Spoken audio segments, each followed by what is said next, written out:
Kind of nice just to be quiet, huh? Just get away from the noise and just listen to Jesus. Do you realize that you can do that every day? I mean, what did we do just now? We just took a couple of verses from the book of Luke. No one explained them. It's just from God to me. What do you have to say to me? And let me respond to you in prayer of what I think of this.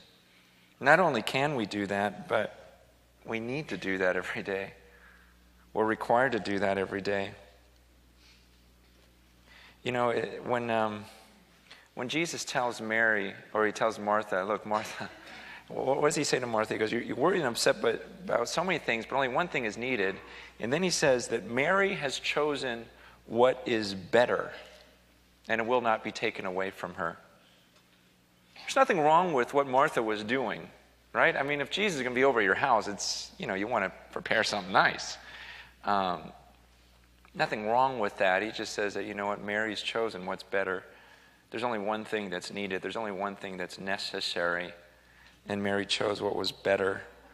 And it's kind of like what I talked about last weekend when I talked about, you gotta understand why God gives us commands.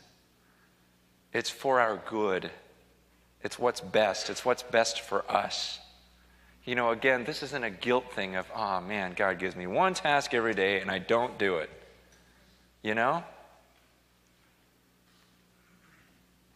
It's about what's best for you and about what's better. You ever struggle in getting to church? And you kind of have that debate, should we go? It's just kind of a mess today, everything's so busy. And then you force yourself to go, and then you're just glad you went. And you just go, oh gosh, I'm glad I went. I needed that.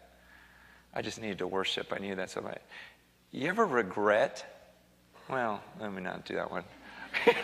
Maybe sometimes you do, but, for the most part, when you go to church, you get there and you just go, gosh, that was just good. I'm glad I didn't just sit at home. I'm glad I didn't watch, the rest of the game. I'm glad I just went. You ever regretted spending time alone with God in the morning? Isn't it true? Those of you guys that have been believers for a while, okay, let's face it, we have kind of ups and downs, right, in our times with the Lord. There's those streaks where we can go just days and weeks and even months where we get up early, we get some good quality time with God, and things just go well. And it just seems like we're able to get things done during the day. Our attitude's better during the day. Everything's better during the day. But even in spite of that, we stop somehow. Somehow we get, quote unquote, busy and distracted by other things, right?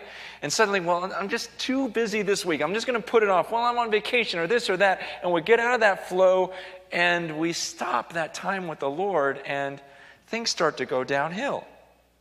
And we know that life is always better. It is always better when we spend time alone with God. And we know that in our head, and that somehow Satan deceives us and distracts us, and we get our mind off of it, and we stop.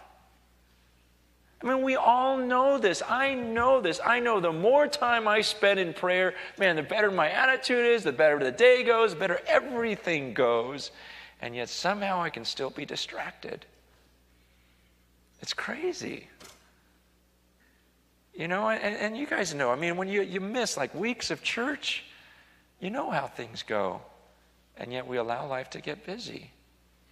Look, there's only one thing that's necessary, one thing that's needed, and Mary chose what was good, what was better. I was speaking to my wife today, and a bunch of women are at our women's retreat right now in Moore Park. They're at the Moore Park Women's Retreat, and that's why if you're a visitor and you go over the kids area and you see the kids kind of dressed funny this week, the women are gone. I just kept my kids in the same thing, Lisa left them in on Thursday. So at least I know it matches, Anyways, I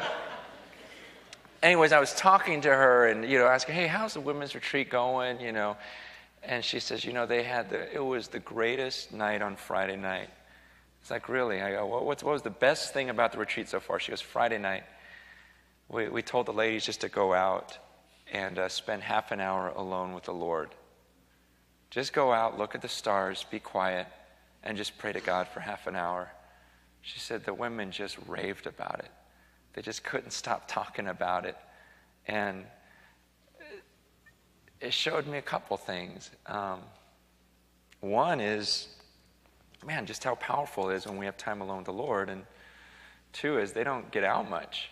I mean, like get out alone. I mean, well, I don't want to judge them, but you know what I mean? It's like life can be so busy. Life can be so crazy. And with kids, and it's just nice for them to take a break away from the kids. I mean, for us guys, they're left alone with the kids. We kind of have sympathy now. We kind of understand, wow, it's hard to be quiet. It's hard to have peace. It's hard to have quiet. And yet that's the greatest thing. That's what keeps us sane.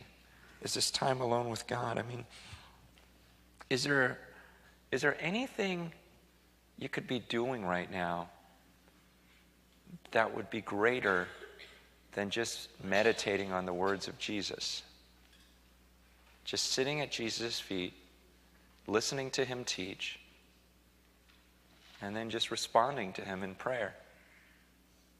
Try to think right now, what greater thing could you be doing right now than sitting at the feet of Jesus and hearing his words and talking to him? We're going to do it again. We're just going to have some more time and just a few more verses out of Luke. That just picture yourself sitting at the feet of Jesus like Mary. And as you read a verse, picture it coming out of the mouth of Jesus. And then in prayer, just respond to him each time.